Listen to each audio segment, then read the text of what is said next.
à toutes et à tous et bienvenue dans Smart Patrimoine, le rendez-vous quotidien de Bismart dédié à vos finances personnelles. Au sommaire de cette édition, et comme tous les mercredis, on commence par un focus crypto dans Patrimoine thématique. Zoom aujourd'hui sur une tendance. En même temps que la spéculation ou l'achat direct de crypto-monnaies, vous pouvez désormais investir dans la blockchain, cette technologie qui sous-tend les crypto-monnaies comme le Bitcoin. Comment ça marche et quels sont les avantages de ce mécanisme? Réponse tout de suite avec notre invité. Et puis, dans Enjeu Patrimoine, nous parlerons d'épargne retraite. Les fonds euros et assurance vie offrent-ils vraiment les meilleurs rendements? L'investissement en bourse serait-il désormais le seul moyen de s'assurer une fin de vie confortable? Nous en parlerons avec nos deux experts, Mathias Bacchino, directeur général France de Trade République, et Anthony Calci, fondateur du cabinet de conseil en gestion de patrimoine Calci Patrimoine. Enfin, dans la deuxième demi-heure de notre émission, Laura Olivier, journaliste chez Club Patrimoine, nous rejoindra pour décrypter le monde de la gestion de patrimoine avec, vous connaissez maintenant les rendez-vous, Club Macro et Club Action, où des conseillers en gestion de patrimoine seront également avec nous. Et en toute fin d'émission, Club Expert, pour vous apporter des conseils concrets lors de la construction de votre patrimoine. J'ai tout dit, Smart Patrimoine, c'est parti.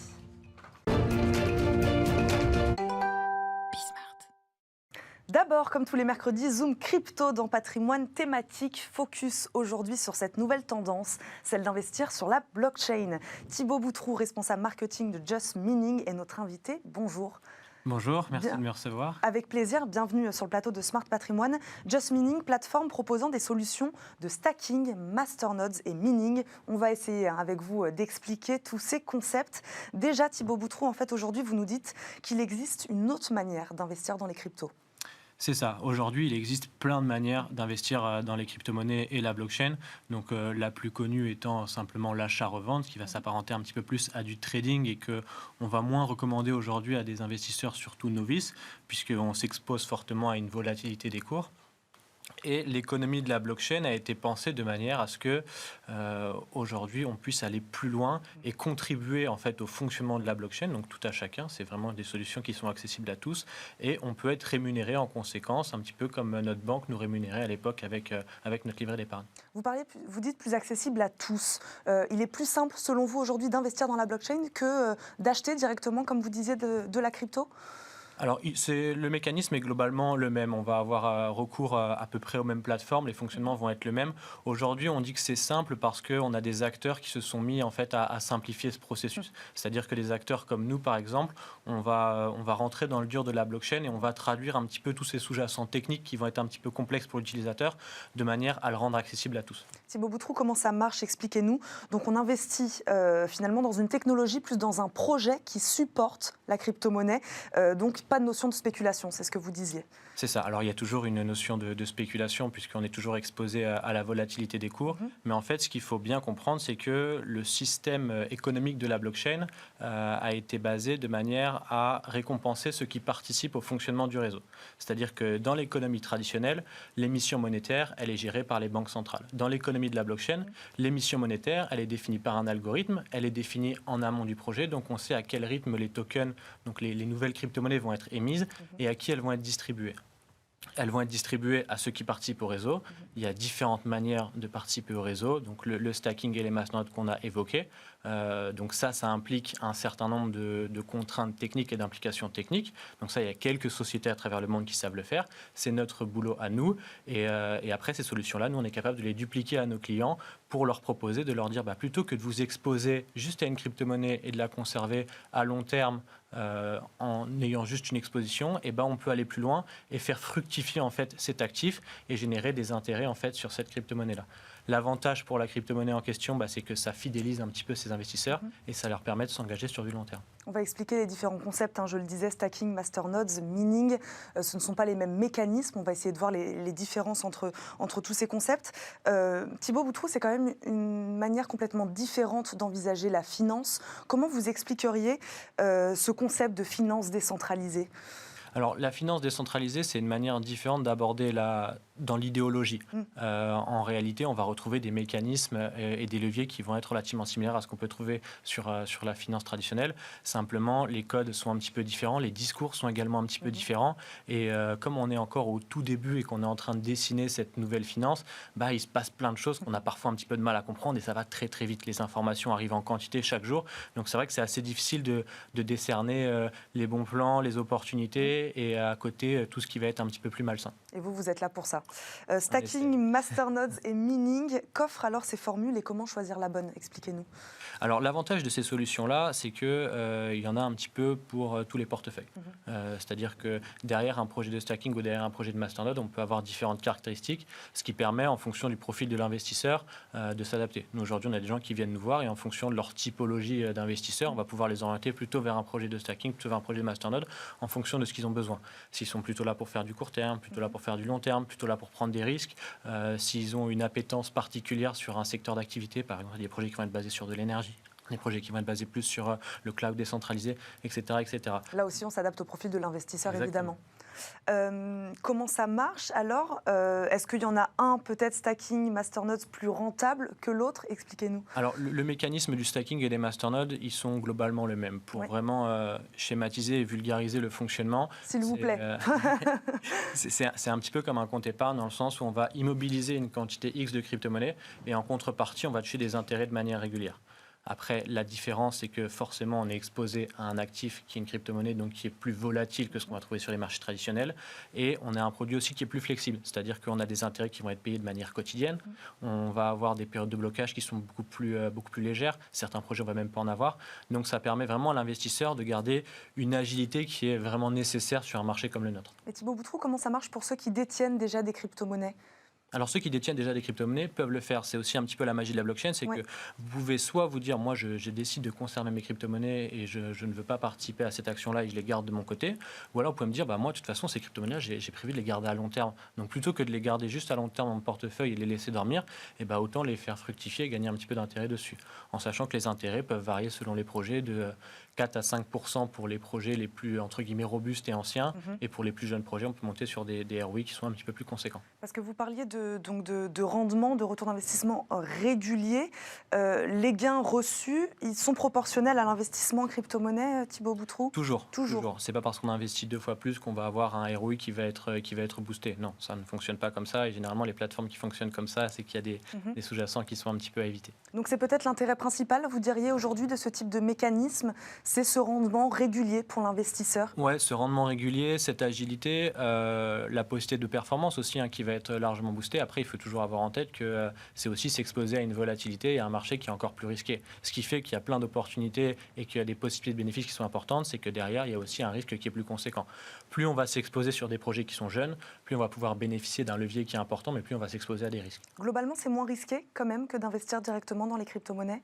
C'est le même fonctionnement en fait, puisqu'on s'expose également aux crypto-monnaies. Quand on rentre sur du stacking ou du masternode, on s'expose à une crypto-monnaie. Donc on est toujours indexé à la même volatilité, au même risque que la crypto-monnaie. Simplement, on peut diluer son risque parce qu'en plus on génère des intérêts. Donc si le cours vient à perdre quelques pourcents, ce quelques pourcents peuvent être compensés par les intérêts. Et en cas de valorisation du cours, on est doublement gagnant puisqu'on a eu le levier avec la valorisation de son investissement initial, plus les intérêts qui ont été générés. Vous essayez, Thibaut Boutroux, on entend bien, de faire de la pédagogie, de rendre ces mécanismes accessibles à tous, c'est important, tout à fait. Donc vous nous dites bien aujourd'hui que ces solutions n'impliquent pas de connaissances techniques très poussées. Finalement, même des investisseurs plus novices pourraient aller directement vers ce type de mécanisme. Oui, en passant par des plateformes tiers, c'est toujours sur la même chose. Effectivement, si on veut aller vraiment dans le dur et voir comment ça fonctionne techniquement, là, ça implique forcément un certain nombre de connaissances. Après, voilà, nous, on a des solutions qui sont là justement pour traduire et pour rendre ça accessible à tous. Donc, nous, pour les investisseurs qui aiment bien chercher à comprendre, etc., ça peut être quand même un peu compliqué. Ça peut être un peu compliqué. Pour le coup, pour ceux qui sont un petit peu curieux, je les invite fortement à aller faire les démarches et à s'essayer eux directement parce que c'est comme ça qu'on fait avancer l'écosystème. Après, pour ceux qui n'ont pas le temps de s'en occuper, pour ceux qui n'ont pas les compétences ou qui ne veulent prendre moins de risques, il y a des solutions comme les nôtres qui existent pour s'exposer. Thibaut Boutroux, comment arrivez-vous à sécuriser tous ces cheminements relativement complexes quand même de la blockchain ? Alors ça, c'est un vaste sujet. Ouais. On a des équipes qui sont là pour ça. Ça nécessite de maîtriser un certain nombre d'outils. C'est aussi pour ça que on dit que c'est accessible à tous, mais que pour le faire correctement, ça implique quand même pas mal de choses.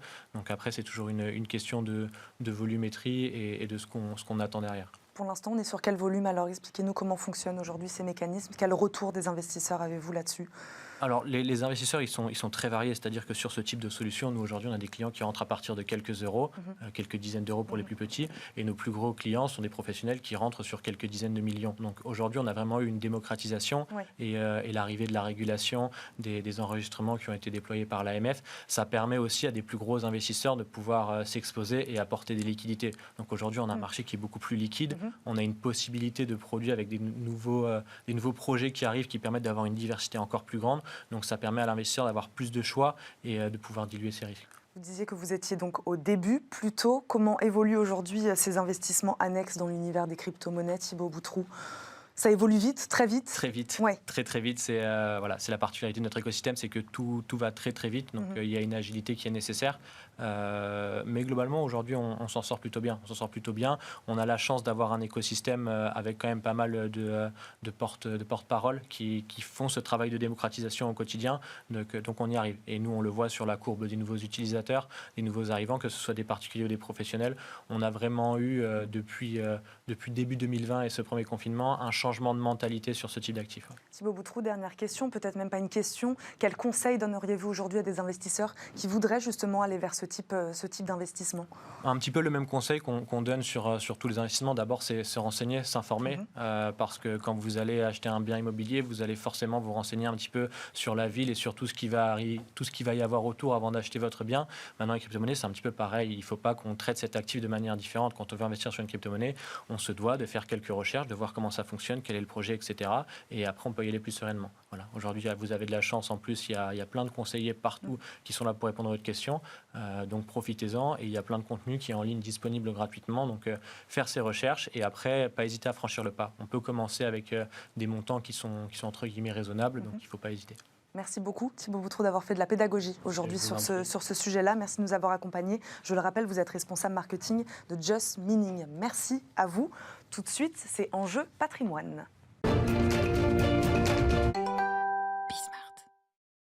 C'est parti pour Enjeu Patrimoine. Enjeu Patrimoine, où nous répondons chaque jour à une grande question liée à la gestion de votre patrimoine. Aujourd'hui, comment bien préparer et anticiper sa retraite? Les nouvelles générations devraient passer en moyenne 33 ans à la retraite. Une bonne raison de repenser le système actuel, mais également de trouver des solutions d'investissement rentables. Assurance vie, fonds euros, ces placements sécurisés et pour l'instant toujours très plébiscités des Français. Sont-ils suffisants? Faudra-t-il se tourner vers la bourse pour préparer sa retraite? Nous allons poser toutes ces questions à nos deux invités. Mathias Bacchino, directeur général France de Trade Republic, nous accompagne. Bonjour. Bonjour. Merci de nous accompagner. Anthony Calci, fondateur du cabinet en conseil de gestion patrimoine chez Calci Patrimoine, est également avec nous. Bonjour. Bonjour. Bienvenue sur le plateau de Smart Patrimoine. Merci à tous les deux d'être là. Trade Republic dévoile un rapport sans concession sur le système des retraites en France. Avant de rentrer ensemble dans les solutions d'investissement et d'épargne retraite, y a-t-il urgence, selon vous, comme le souligne le rapport, à réformer ce système par répartition?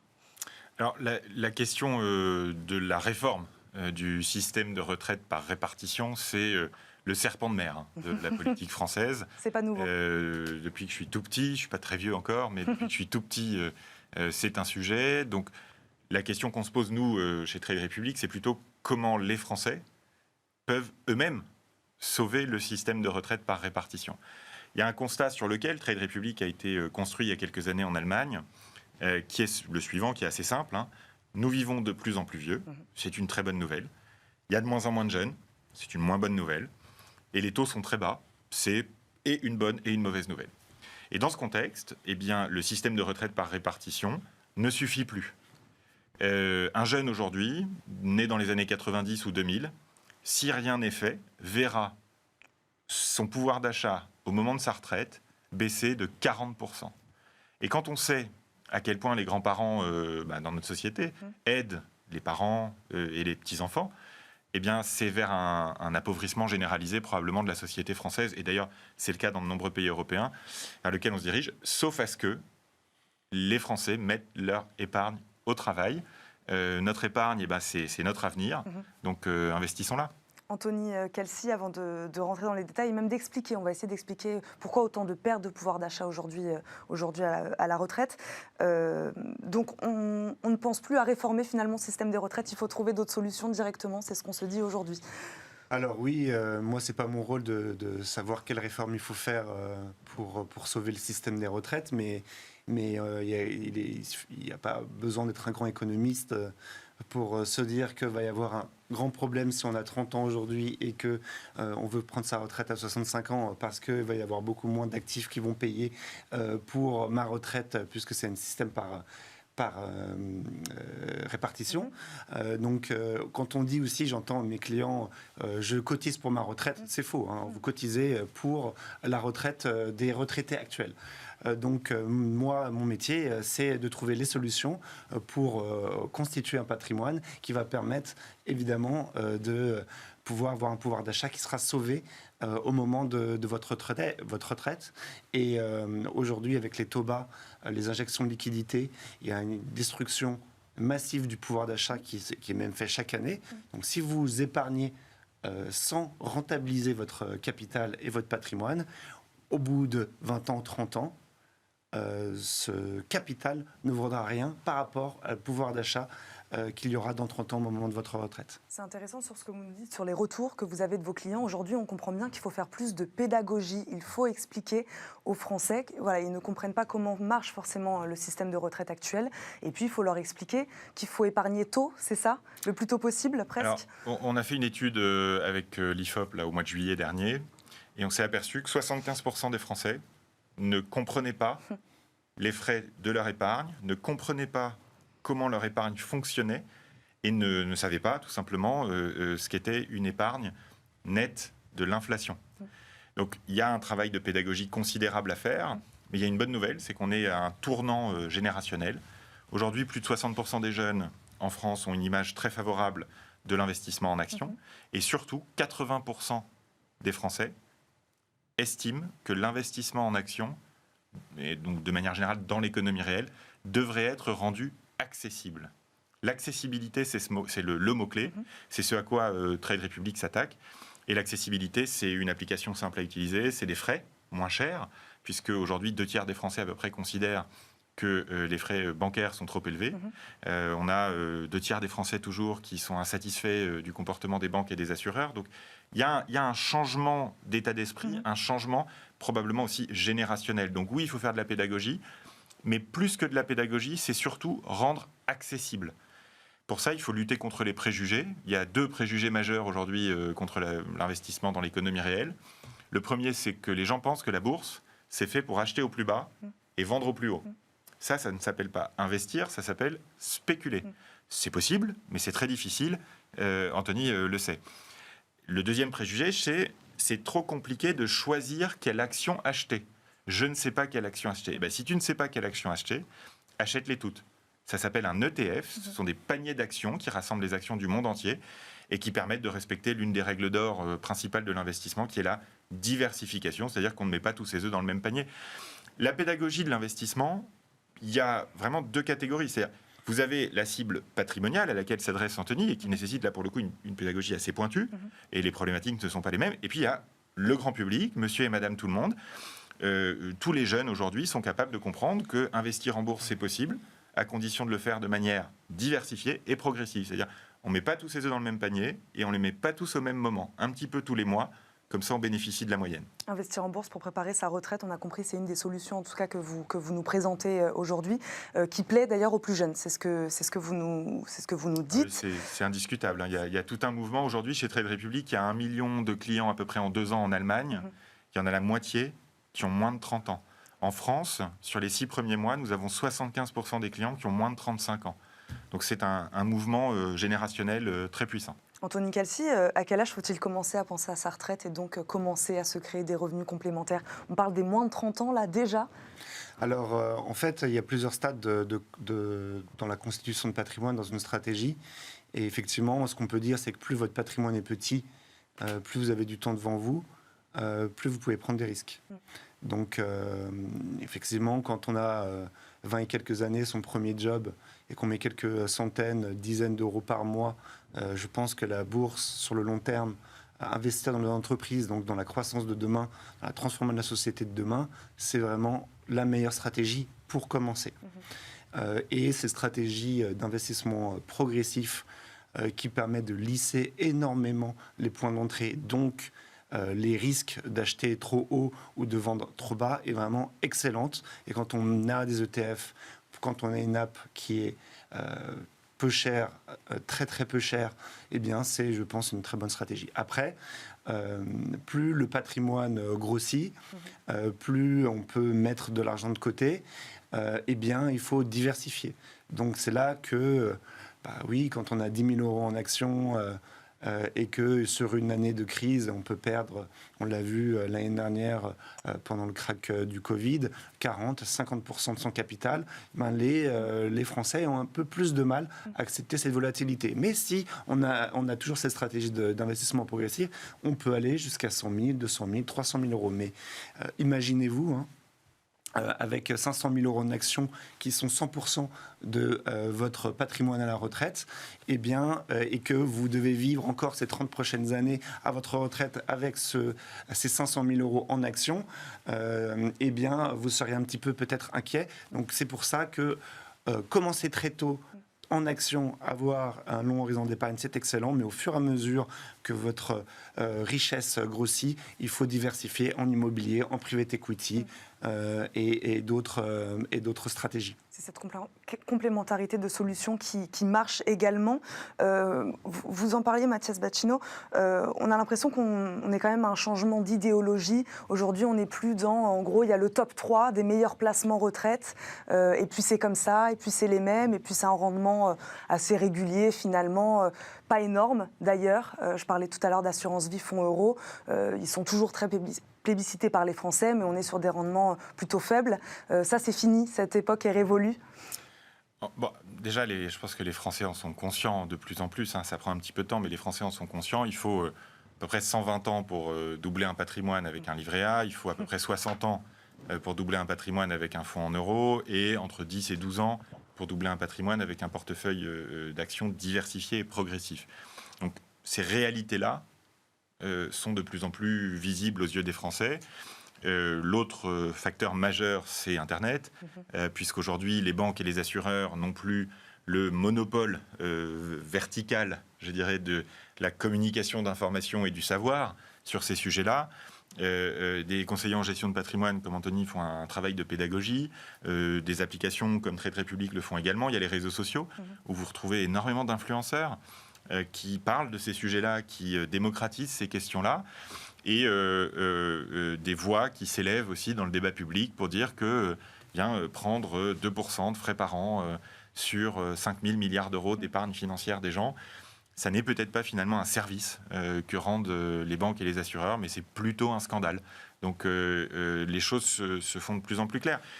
Le sujet qu'il y a peut-être aujourd'hui avec les influenceurs sur les réseaux sociaux, qui touchent des millions de gens de manière complètement invisible des autorités.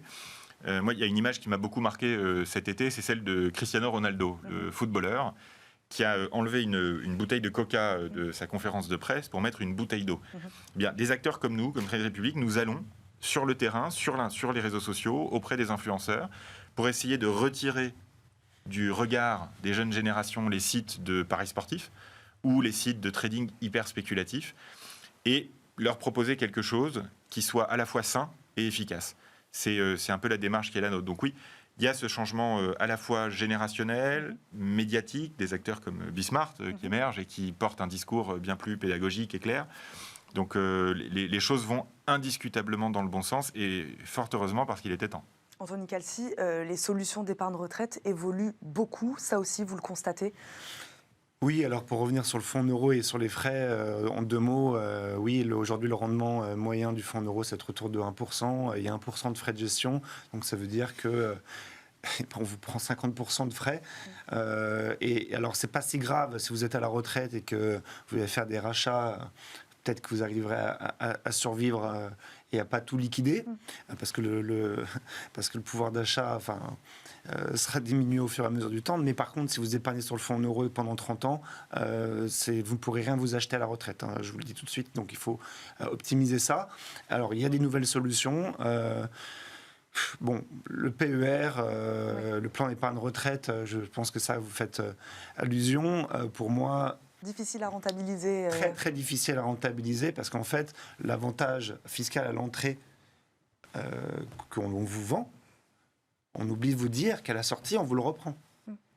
Donc, pour avoir juste un gain fiscal qui est un petit peu la trappe, c'est je gagne 30, 41, 45 à l'entrée en fonction de ma tranche marginale d'imposition et à la sortie, je rends 30, 41, 45. Donc, si je rentre à 30%, je gagne 30% et à la sortie, peut-être je serai à 30 ou 41, j'ai rien gagné, vous avez même rendu plus d'impôts. Donc, la seule manière d'optimiser le PER par rapport à l'assurance vie, c'est que ce gain fiscal à l'entrée, 30%, 41%, je l'optimise, je le fais fructifier sur le long terme. J'ai gagné 41% par rapport à l'assurance vie à l'entrée, il faut que je le fasse travailler pendant 30 ans.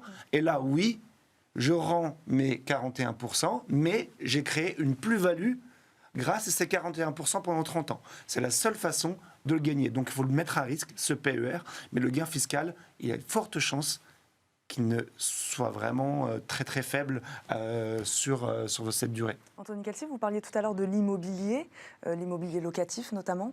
Ça reste, alors c'est pas très original, mais finalement ça reste aussi un investissement sûr, sécurisé, plébiscité, avec un rendement plutôt intéressant. C'est celui pour se constituer un patrimoine, c'est un excellent rapport rendement-risque. Pourquoi ? Parce qu'on vous prête l'argent. Donc vous avez 10 000 euros, vous pouvez payer des frais de notaire, et ben on vous prête 100 000 euros. Ces 100 000 euros-là vous donnent un loyer qui vous rembourse tout ou partie votre crédit.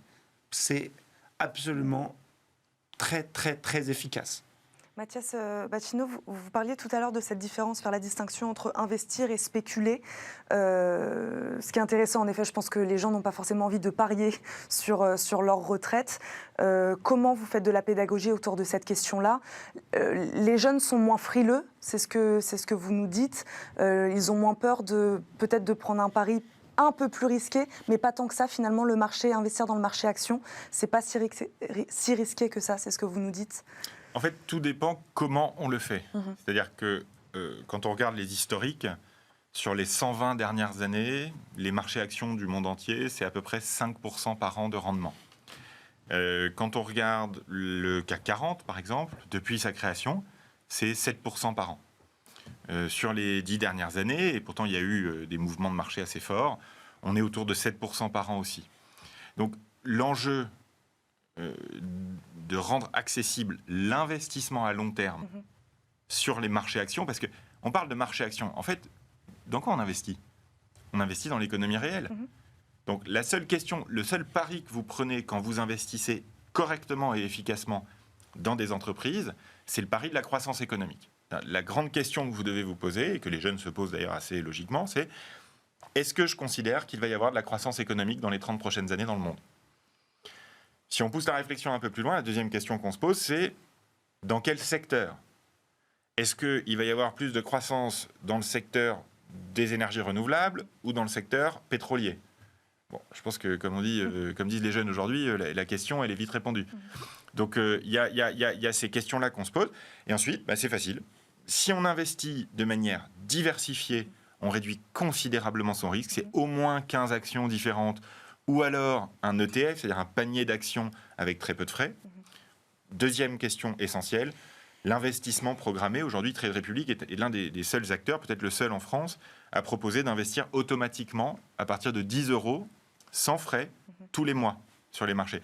Et quand on investit tous les mois, il y a des économistes en Allemagne, en France, avec Société Générale par exemple, qui ont démontré que quand on investit tous les mois, on divise par 3 le risque de son portefeuille et on augmente par 2 la probabilité de gagner. Donc nous, on est plus, chez Trade Republic, je dirais Warren Buffett, que Gordon Gekko, quoi, pour prendre deux images un peu iconiques. Donc, diversifié, progressif, à long terme, ça, tant qu'il y a de la croissance économique, normalement, ça se passe bien. L'important, c'est de respecter cette discipline, de ne pas essayer de battre le marché, de ne pas mettre une paire de bretelles et se prendre pour un trader. C'est un métier, trader, qui est extrêmement difficile. Voilà. Et le dernier aspect qui est absolument essentiel sur la performance, ça on l'a démontré avec Marc Toiti dans l'étude qu'on a sortie à la fin du mois d'août, c'est les frais. C'est-à-dire que là, si vous avez un rendement brut de 5% par an, si vous investissez en plan d'investissement programmé en ETF, vous arrivez à 4,5%. Si vous investissez via des outils traditionnels, vous arrivez à 2% de rendement net. Merci beaucoup, on va s'arrêter là-dessus petit à petit et donc sur le long terme. Il faut penser long terme. Merci à tous les deux de nous avoir accompagnés aujourd'hui. Mathias Bacchino, directeur général France de Trade République et Anthony Calci, fondateur du cabinet de conseil en gestion de patrimoine Calci Patrimoine. Merci à tous les deux. On marque une courte pause, on se retrouve tout de suite pour la deuxième partie de Smart Patrimoine.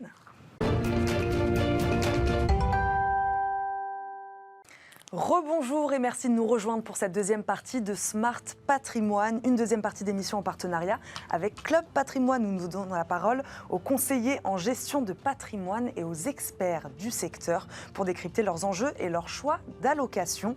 Nous avons d'ailleurs été rejoints pour cette deuxième partie par Laura Olivier, journaliste chez Club Patrimoine. Bonjour Laura. Bonjour Eva et bonjour à tous.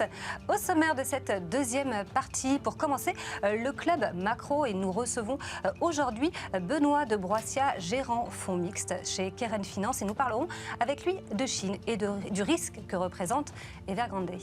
Dans Club Action, aujourd'hui, une nouvelle piste pour les SCPI, les bureaux pour les PME. Alors que l'essor du télétravail a mis un coup au marché de l'immobilier de bureaux, notre expert Bruno Poli, directeur du développement chez Aestiam, nous dira comment les sociétés de gestion ont su diversifier leur offre. Et dans le Club Expert, en toute fin d'émission, nous allons retrouver Christophe Tunica, président fondateur d'Accessible, et nous parlerons d'ISR et de son mode d'emploi. Mais on commence bien sûr par le Club Macro.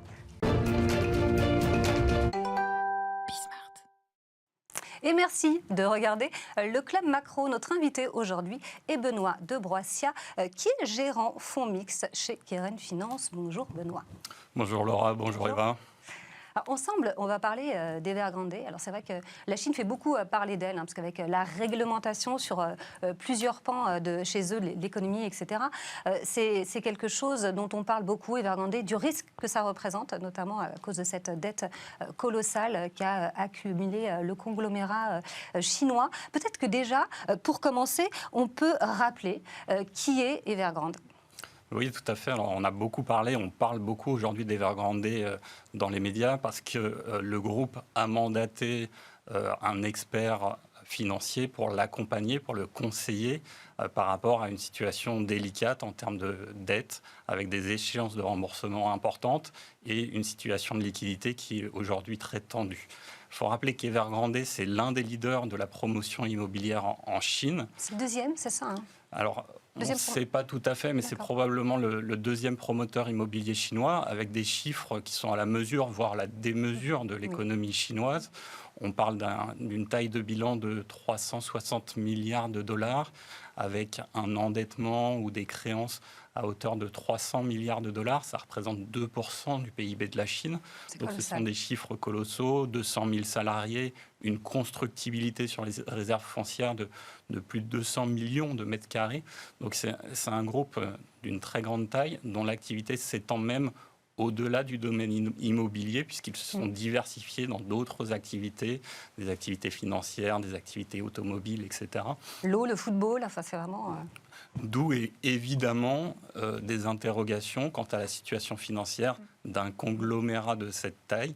Et aujourd'hui, une information selon laquelle des intérêts sur une échéance de dette ont été payés, ce qui rassure plutôt les investisseurs, puisqu'il semblerait que d'un point de vue liquidité, le risque n'est pas immédiat, mais peut-être, en tout cas, il demeure à court, moyen terme, tant qu'on n'a pas une intervention des autorités chinoises ou un accord de restructuration de la dette avec l'ensemble des créanciers. C'est pas vers ça qu'on va justement, une restructuration de la dette?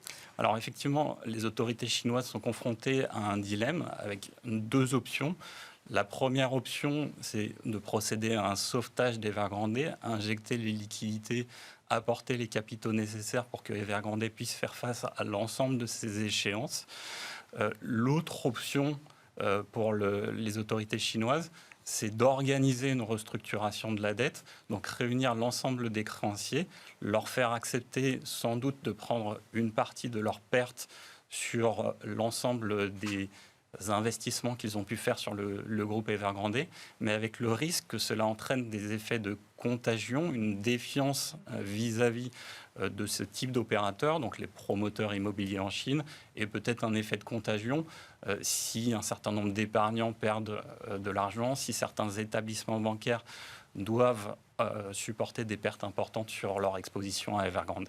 Benoît de Broissiat, on le voit d'ailleurs, hein, l'effet domino est déjà là, l'impact est déjà là sur le secteur de l'immobilier en Chine. Comment l'expliquer, ça ? Alors, en fait, les difficultés d'Evergrande ne sont pas uniquement spécifiques à Evergrande. Il faut aussi rappeler le contexte dans son ensemble du marché de la promotion immobilière chinoise.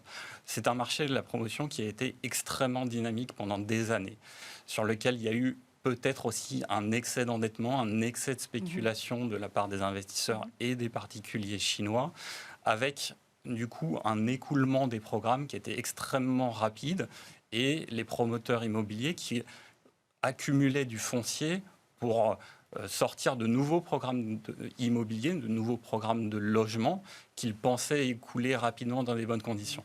Or, les autorités chinoises ont mis un peu un tour de vis pour essayer de freiner l'envolée des prix de l'immobilier, l'envolée du marché immobilier chinois, en restreignant un peu l'octroi de crédit sur le secteur, ce qui, de fait, a provoqué un ralentissement du marché immobilier chinois. Et de ce fait, parce que certains promoteurs se finançaient peut-être à trop court terme et avaient des montants d'endettement peut-être trop conséquents par rapport à l'ensemble de leur bilan, on a aujourd'hui des doutes sur la viabilité de certains promoteurs en Chine. Ce que vous dites, c'est qu'on pouvait ou on devait peut-être prévoir cette chute ? Alors, on pouvait en tout cas anticiper que certains modes de financement de promoteurs immobiliers chinois étaient déséquilibrés. Maintenant, c'est toujours la même chose. Tant que les programmes immobiliers se vendent bien, c'est une source de liquidité pour ces promoteurs qui peuvent rembourser les investisseurs.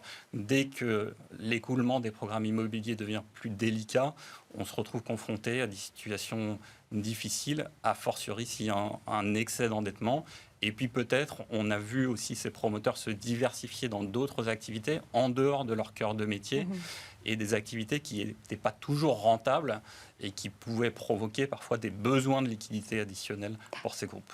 Dans le cas d'une faillite, parce que c'est vrai que tout le monde parle d'un Lehman chinois, tout le monde a en tête la crise des subprimes et 2008. Est-ce que ça, c'est possible qu'on aille vers une crise de cette ampleur ou est-ce que ça pourrait se limiter uniquement à une répercussion sur les indices chinois ? Alors, je pense qu'il faut rester prudent. D'abord, il faut rappeler que le pilotage économique des autorités chinoises jusqu'à présent a été plutôt très efficace et a bien fonctionné. Ensuite, il faut rappeler que le coup de frein sur l'immobilier chinois a été un peu décrété, ordonné par les autorités chinoises. Ensuite, il faut souligner aussi que jusqu'à présent, les autorités chinoises ont été assez interventionnistes et ont plutôt volé au secours des investisseurs, des créanciers de grands groupes lorsqu'il y a eu des difficultés. Donc ce sont les premiers éléments.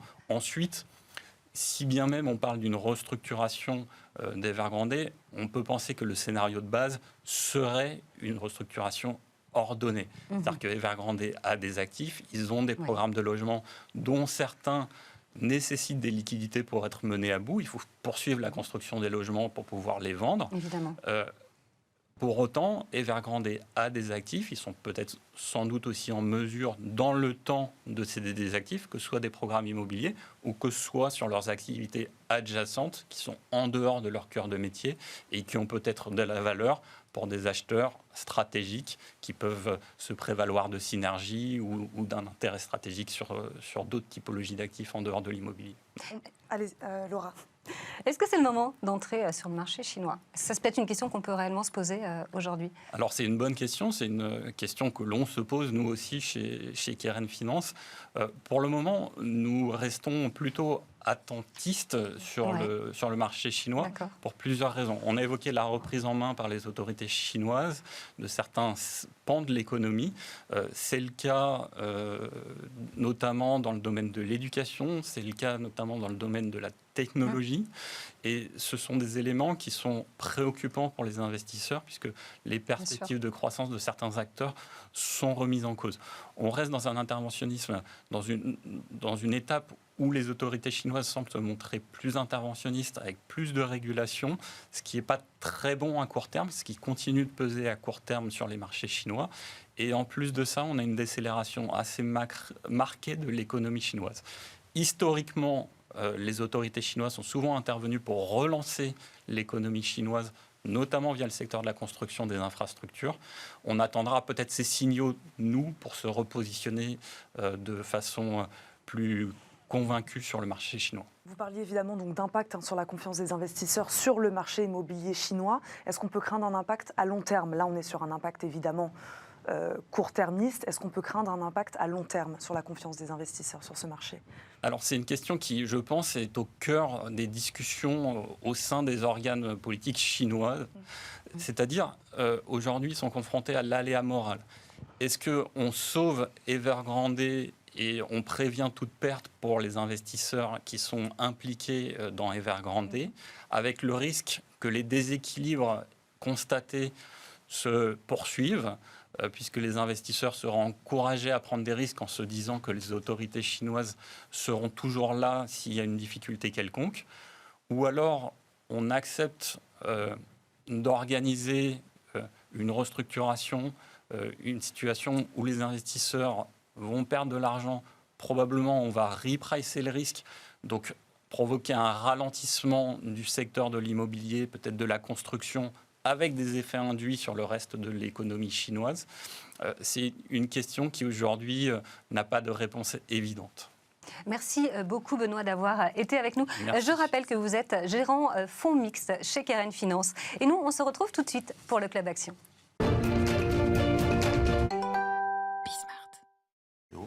Dans Club Action, aujourd'hui, les SCPI de bureaux résistent à la crise alors que l'essor du télétravail a mis un coup, certes, à la demande sur les locaux de bureaux. Il n'en a pas pour autant provoqué l'effondrement. Ces sociétés de gestion devront néanmoins faire évoluer leur offre. Les PME seront peut-être la solution. C'est ce que nous allons voir avec notre expert Bruno Poli, directeur du développement chez Astiam, est avec nous. Bonjour. Bonjour mesdames. Bienvenue sur le plateau de Smart Patrimoine. L'essor du télétravail a-t-il donc bel et bien provoqué un impact fort quand même sur la demande de location de bureaux?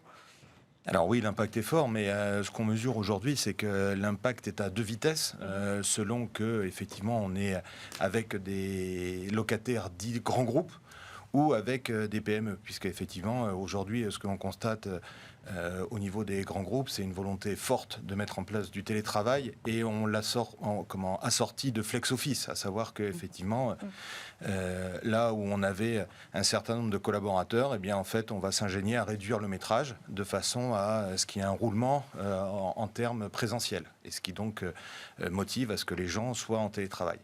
À la différence des PME, nous, aujourd'hui, ce que nous constatons, c'est que 70% des chefs d'entreprise de moins de 100 salariés déclarent haut et fort être opposés au télétravail. Ce qui n'est pas le cas des salariés. Alors, ce qui n'est pas le cas des salariés, mais vous savez, on constate un ajustement. On suit de très près, effectivement, les études qui sont réalisées, notamment au niveau des ressources humaines. Statistiquement, aujourd'hui, les salariés sont favorables à 2,7 jours de télétravail. Et les chefs d'entreprise seraient susceptibles d'accorder 2,3 jours. Donc, vous voyez que l'équilibre se fait aux alentours des 2 jours. Mais là encore, des disparités fortes selon la taille des entreprises. On parlait donc d'impact, pas d'effondrement, mais d'impact en tout cas sur la demande de locaux de bureaux. Une différence, c'est ce que vous nous dites, entre les très grandes entreprises et les petites entreprises, très petites ou PME. Quelle mutation quand même dans l'immobilier de bureau va entraîner le développement du télétravail? Il va y avoir un impact forcément. Alors aujourd'hui, même sur les petites structures. Certains experts considèrent effectivement qu'on devrait avoir un taux de vacances, notamment sur des zones comme la Défense, qui va croître. Parce que ça, vous l'avez déjà observé, ça commence. Ça commence effectivement, parce que les grands groupes sont dans cette logique de réduire les surfaces louées, notamment dans la mise en place du flex office. À l'inverse de ce que l'on constate avec effectivement les PME et les ETI, on est plus effectivement dans ce créneau sur PME ETI, où là on constate effectivement une évolution de la demande. Une étude de BNPRM fait apparaître effectivement qu'aujourd'hui la demande placée au niveau des PME historiquement était de 155 mètres carrés en 2019, elle est passée à 174 mètres carrés en 2021. La raison étant, c'est que les chefs d'entreprise sont soucieux effectivement de faire revenir leurs collaborateurs au travail. Et dans ce retour au travail, ils veulent l'agrémenter d'espaces de convivialité. Et donc, effectivement, le métrage demandé supplémentaire est lié à la mise en place d'espaces de convivialité. Ce qui aujourd'hui est un moyen de fidéliser les collaborateurs. J'en profite d'ailleurs pour souligner que nous, on est très vigilants justement sur cet aspect RH, parce qu'on voit effectivement que la demande des salariés en termes de confort, de convivialité, mais aussi de facilité d'accès au transport, salles de sport, restaurants, crèches, sont des éléments aujourd'hui qui rentrent en compte dans le choix d'un bien à la location. Vous parliez tout à l'heure de flex office ou d'espace plus adaptable. Vers quel type d'espace, vers quel type d'offre évoluent vos clients ou les locations de bureaux actuellement? Nous, par rapport à nos clients, donc on est, puisque pour la société de gestion pour laquelle je travaille, on intègre effectivement tout ce qui est asset management et property, donc on est extrêmement proche de nos locataires. La demande aujourd'hui, elle est liée effectivement à la mise en place d'espaces de convivialité. Il n'y a pas de refonte complète des bureaux dans leur structure. En revanche, c'est la possibilité de pouvoir disposer d'un espace de convivialité.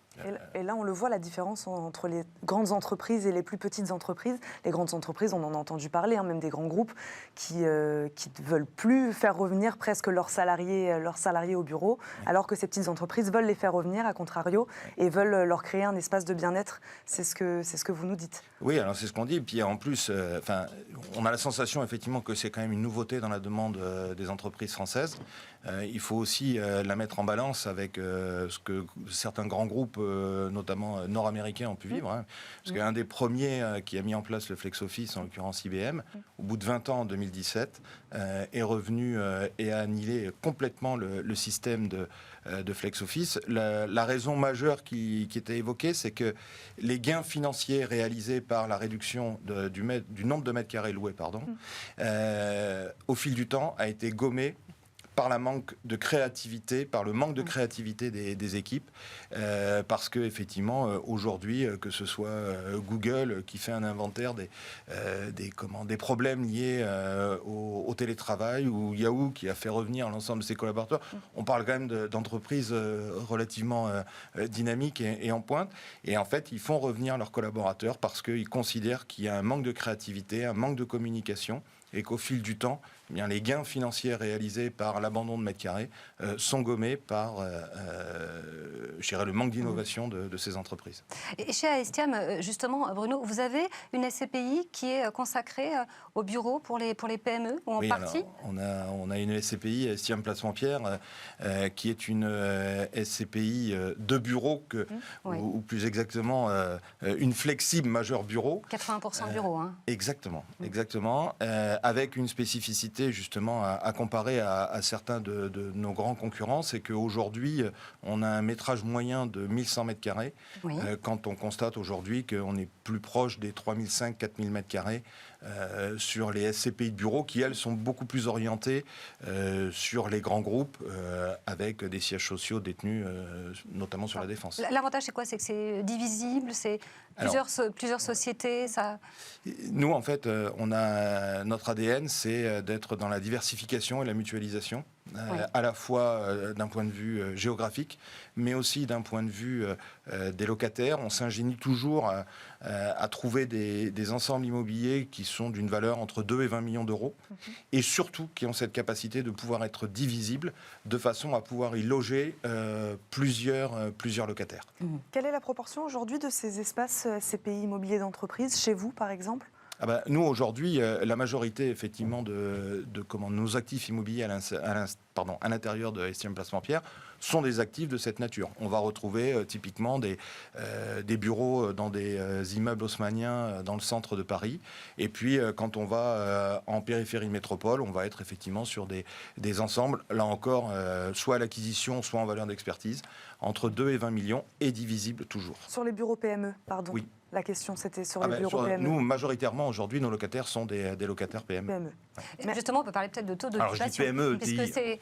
Oui, PME et ETI. Oui. Le taux d'occupation, du coup, 2020, et peut-être que vous avez celui de 2021. Enfin... Alors, aujourd'hui, on est sur une SCPI qui a plus de 30 ans d'existence. Oui. Donc, 35 oui. 86, 1986. C'est ça. Mais bon, je rêve encore de mes 30 ans, donc c'est pour ça que je me focalise sur les 30 ans. On ne parle pas de... Voilà, non, pas aujourd'hui. Oui, en fait, on a un taux d'occupation qui tangente depuis des années les 90%, ce qui est tout à fait normal pour une SCPI qui a 30 ans. Puisque mécaniquement, c'est une SCPI qui vit, donc il peut y avoir de la vacance. Et au travers de cette vacance, eh bien justement, on va s'ingénier toujours par rapport aux problématiques affichées par nos futurs locataires, d'aménager ces locaux et d'être en conformité effectivement avec leurs besoins. Et d'ailleurs, on le voit aujourd'hui, on a un taux de vacances qui est relativement pérenne dans le temps, parce que à chaque fois, on va réhabiliter nos immeubles de façon à être en conformité avec le besoin. Avec un taux de rendement satisfaisant également ? Alors un taux de rendement, oui, qui, vous voyez, me met le sourire, puisque on a servi un 4,77 en 2020, qui se décompose à la fois en... 4,18 était la moyenne, pour rappel. Sur les SCPI vous étiez au-dessus. Et qui se décompose à la fois en un 4,63 qui est le dividende courant, donc qui est la contrepartie des loyers encaissés, et puis avec l'arrivée de Blackfin en tant qu'actionnaire d'Estiam, il y a eu la création, notamment sous la volonté d'Alexandre Claudet, notre président, donc d'un pôle immobilier avec un inventaire très strict et très fin qui a été opéré à partir du mois de septembre 2020, date d'arrivée, donc notamment de Frédéric Fauconnier à la direction des investissements et des arbitrages. Et on a pu effectivement constater typiquement qu'on avait un immeuble à Sèvres qui était un immeuble de bureau qui était vacant depuis un certain temps.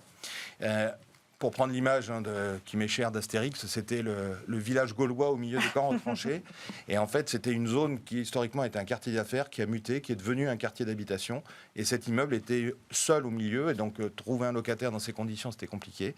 Et Frédéric a eu cette bonne idée d'appeler tout de suite les brokers pour procéder à sa cession par un changement de destination d'entreprise à résidentiel, ce qui nous a permis de dégager une plus-value. On va s'arrêter sur cette image du village d'irréductible gaulois. Merci Bruno Poli, directeur du développement d'Aestiam, d'avoir été avec nous aujourd'hui. On termine cette émission comme chaque jour par le Club Expert. Bienvenue dans le Club Expert. Notre invité, Christophe Tunica, vient de nous rejoindre. Bonjour Christophe. Bonjour Laura, bonjour Eva. Bonjour. Vous êtes président, fondateur d'Accessible, et avec vous, on va parler d'un sujet dont tout le monde parle, tout le temps, presque tous les jours. Je crois qu'on a quelqu'un qui parle d'ESG ou d'ISR sur le plateau. Mais maintenant, ce qu'on va voir, c'est le mode d'emploi avec vous. Et d'abord, déjà, pourquoi un mode d'emploi ?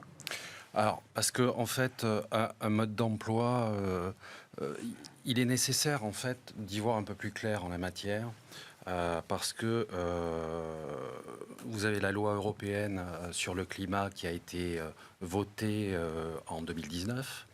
Vous avez en fait un décret d'application qui est sorti le 27 mai dernier, et on voit des labels, des appellations, des anglicismes, deux ministères qui donnent une définition de l'investissement socialement responsable différente. C'est un petit peu le bazar dans tout ça. Et je crois que, tout simplement, modestement, il faut essayer d'y mettre un peu de bon sens dans tout ça. Voilà. Donc, vous avez l'AMF aussi qui a publié une doctrine en octobre 2020 pour essayer de lutter contre ce qu'on appelle le greenwashing. Face au développement depuis le début de la crise sanitaire, il faut bien le dire, le développement des fonds dits ISR, socialement responsables, je crois que moi je préfère la notion d'investissement sincèrement responsable. Voilà. Très belle notion. Comment identifier, vous le disiez, beaucoup de notions, beaucoup de concepts, beaucoup de labels. Comment alors identifier le vrai du faux ? En fait, j'ai pas une méthode miracle, mais simplement quelques critères de bon sens à proposer, parce qu'il faut bien le dire, le monde de la finance, c'est le monde du quantitatif, c'est le monde du chiffre, opposer à cela des critères qualitatifs ESG, c'est pas simple. Tous les collaborateurs, tous les acteurs de ce secteur financier sont formatés sur le chiffre et basculer sur justement ces notions plus qualitatives, c'est une éducation à long terme. Quels sont ces critères, Christophe ? Alors, en fait, moi je préfère l'approche de ce qu'on appelle, on parlait tout à l'heure d'anglicisme, l'approche best in universe. C'est-à-dire qu'en fait, j'exclus évidemment tout ce qui est énergie fossile, évidemment, business polluant de toutes sortes, l'alcool, les armes, la prostitution, la pornographie, enfin bon, c'est du bon sens, le respect des droits de l'homme et de la femme, évidemment. Et ensuite, je fais un focus, un zoom, sur les sociétés de gestion de fonds. Oui. Alors, sur les sociétés de gestion de fonds, je vous propose plusieurs points de vigilance. Un peu, comme on dit chez moi à Bordeaux, avec le bon sens paysan, au sens noble du terme. Déjà, à la base, est-ce que dans une société de gestion analysée, est-ce que le process d'analyse ESG, environnement, social et gouvernance, est externalisé par des cabinets ou est-ce qu'il est internalisé, prouvant ainsi une implication importante dans la démarche. Donc ça, c'est le premier point. Et quand c'est internalisé, bien sûr, combien de collaborateurs sont affectés à ces missions ? Premièrement. Ensuite, évidemment, il faut aller plus loin dans le zoom. Il faut essayer de voir quel est le processus d'analyse, quels sont les critères purement quantitatifs et les critères, le filtre extra-financier. Christophe Tinuca, il nous reste 20 secondes. Oui. Dites-nous un mot sur votre pratique à vous, au quotidien. Alors, ma pratique au quotidien, c'est d'essayer d'identifier le vrai du moins vrai. Voilà. Parce que je me dois, vis-à-vis des épargnants, de livrer l'information la plus transparente possible pour justement leur permettre d'orienter leur épargne sur des fonds qui sont réellement, sincèrement responsables. Réellement, sincèrement responsables. Merci Christophe Tinuca. Je rappelle, vous êtes président fondateur d'Accessible. Merci, on vous dit à très vite dans Smart Patrimoine. Merci Laura de m'avoir accompagnée aujourd'hui. Évidemment, vous, on vous retrouve demain, bien sûr. Et merci à vous de nous avoir suivis. Demain, c'est Nicolas Pagnès que vous retrouverez à la présentation de ce rendez-vous. Très bonne journée à tous sur Bismart. Salut. Bonne journée.